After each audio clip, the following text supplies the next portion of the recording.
Hi, welcome. I'm trying to learn social psychology today, conformity, the power of style, and after we've done that, we're gonna do neck stretching. And if you participate in the neck stretching, then it's at your own risk. And this is a longer chapter, conformity, and reading it now on. The book is a US American and it's written in the 90s.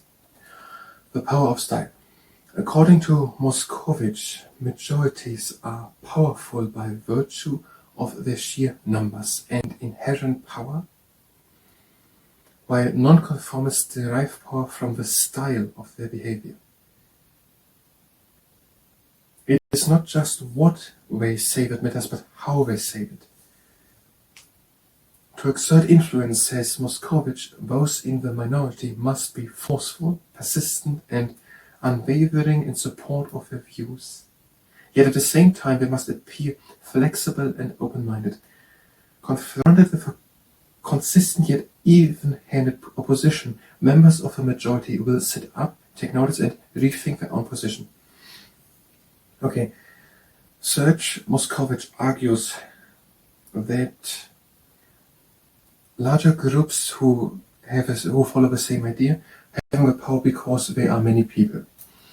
While the person who is there alone with their idea has to do it to get the power to that idea through the way they are doing that idea.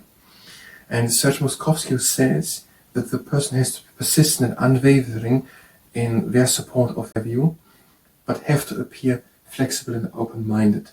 So that the people are consistently opposed to that new idea, but also they don't say the other part of what that means. So that they take notice and rethink their own positions. Why should a consistent behavioral style prove effective? One possible reason is that unwavering repetition draws more interest and attention than dissenters typically get from the mainstream, and this is a necessary first step to social influence.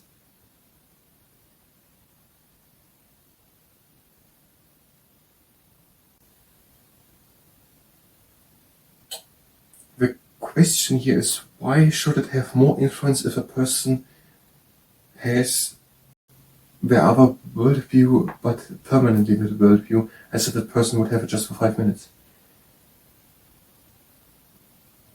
Because that draws more interest, already because it's more often, and attention because it's not seen as a singular dissenter. Let's read on, I'm not sure what they want to say there. Another possibility is that consistency signals that the dissenter is not likely to yield, thus leading those in the majority to feel pressure to seek compromise. Let's try to understand the first reason. Why should a consistent behavioral style prove effective? One possible reason is that unwavering repetition draws more interest and attention than dissenters typically get from the mainstream. So it's just more attention because they're doing it longer. So just because it's more. No other big reason. Okay, that's the first reason. Because it's not a singular anomaly, a singular occurrence, but it is over a longer time, so already through that it gets more attention. Then that they have inconsistency. If the majority has no stronger pressure to seek a compromise because the person is not willing to yield. A third possible reason is that when people are confronted with someone with self-confidence and dedication who takes an unpopular stand and refuses to back down, they may assume that he or she has a point. So because the person is so insisting on one point, the people start to think that the person has a point. Unless the dissenter, I don't really know what the word dissenter means, unless the dissenter is perceived to be biased, obstinate, or just plainly crazy, this situation would lead those in the majority to re-examine their own views. So these three things. The person is doing it for a longer time, so already through that longer attention, and that the person will not yield, that if people want to live together, they have to find a compromise, and that if someone is so persistently on one idea, they might have an idea. Of course, it helps if members of the majority categorize those in the minority as us rather than them.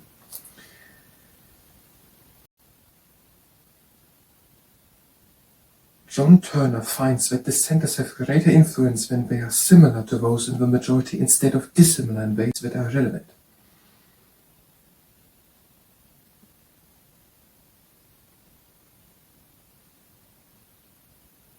So if they're having similarity in other viewpoints which are relevant to both groups, then they are more likely that the people will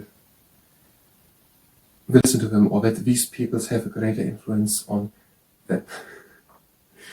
Based on their meta-analysis of 97 minority influence experiments, Wendy Wood and her colleagues concluded that there is strong support for the consistency hypothesis. In one study, for example, Moscovich and his colleagues in 1969, turned Solomon Asch's procedure on its head by confronting real subjects with a minority of Confederates who made incorrect judgments. In groups of six, subjects took part in what was supposed to be a study of color perception. They viewed a series of slides, all blue, but differing in intensity. For each slide, the subjects took turns naming the color. Although the task was simple, two Confederates announced that the slides were green. When the Confederates were consistent, that is, when both made incorrect green judgments for all slides, they had a surprising degree of influence. About a third of all subjects incorrectly reported seeing at least one green slide, and 8% of all responses were incorrect. Later research confirmed that the perception of consistency is a key factor. So what we said is if consistency seems to be the key factor, just long enough to do the one thing and the people have more attention to it because it's longer there, need to find a compromise because it's not going away, need to live with it, and maybe the person even has a point. Based on the fact that dissent often breeds hostility, Edwin Hollander, 1958, recommends a different approach. Hollander warns that people who seek positions of leadership or challenge a group without first becoming accepted, full-fledged members of that group run the risk of having their opinions fall on deaf ears. As an alternative to Serge Moscovich's consistency strategy, Hollander says that to influence a majority, people should first conform in order to establish their credentials as competent insiders. By becoming members of the mainstream, they accumulate idiosyncrasy credits, or brownie points. Then, as soon as enough goodwill has been collected within the group, a certain amount of deviance will be tolerated. Several studies have shown that this first conform then dissent strategy, like a consistent dissent approach, is effective. So what we said was, maybe combinable with the other approach, was we said, is the approach of first becoming part of a group and becoming idiosyncratic a part of a group. Idiosyncrasy credits interpersonal credits that a person earns by following group norms. Idiosyncrasy credits first becoming a part of a group and then dissenting on small subjects is the idea proposed by Edwin Hollander, how majorities could be influenced by a single person. Okay, that was the social psychology part.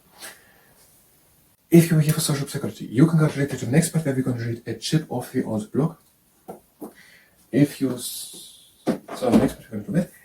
here and participate in the neck stretching municipality risk, go to stable standing legs, breathe in and reach with the fingers as far as you can. Lower them down. In and reach and front. Up, back, and down. And arm stretching. The feet are standing together, neck stretching. Arms to the sides and circle out. Change the direction. And back into the middle. The legs standing a bit apart. Tall up, shoulders back, breathe in. And out, turn the head over to one side and bring the head down to the shoulder. Breathe and lift the gaze and turn the head over to the other side. Breathe again in. Out, chin down onto the shoulder. Lift the gaze and turn the head again over to the other side. Breathe in, halfway out, and circle the head over. Breathe in, halfway out, and then circle over. And again. Have the palms together, the elbows together. Breathe in and reach high. Out and down. In and up again. Out and down. And the arms back, breathe in. Out and reach in front. In the middle. Out in front. And back. And have feet standing together. Intertwine the fingers behind the back. Top, shoulders back, breathe in. Out, turn the head over to one shoulder, chin down onto the clavicle, pull with the hands down to the ground. Breathe in, lift the gaze. Turn the head over to the other side, breathe again in. Out, chin down onto the shoulder, pull with the hands down to the ground. In, lift the gaze, back into the middle. And the feet are pointing, yes, a bit apart, just the feet, and intertwine the fingers again behind the back. Bring them over to one side, roll up, shoulders back, breathe in. And out, turn the head over to the side where the hands are, chin down onto the shoulder, and pull the other shoulder in and down. Breathe in, lift the gaze. Turn the head over to the other side, hands over to the other side, breathe in. Out, chin down to the shoulder, breathe out, pull the other shoulder in and down. Breathe in, lift the gaze, back into the middle. Have the feet standing together, one arm behind the back, breathe in the other one up. And out and bring the head over, down, pull. Breathe in. Out and the head down, hand behind the back, in the other arm up. Out the head over. Breathe in.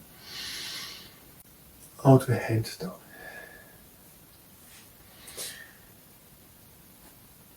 Have feet standing together, breathe in the arms up. And breathe out, lean back to the shoulder blades together. In and up. Out and down again. In and up. Intertwine the fingers in the reach high. Breathe out, reach in front, hollow the back. In and up. Change intertwining. Breathe out, reach in front. In and up. Out and back of long arms, double shoulder blades together, elbows down. In and up. Out and back with long arms, double shoulder blades together, elbows down. In and up. Out, hands down. In and up with the hands. Out and down. In and up again. Bring the hands to touch and long and down to heart center. That was the neck stretching. I thank you very much. And at the next time.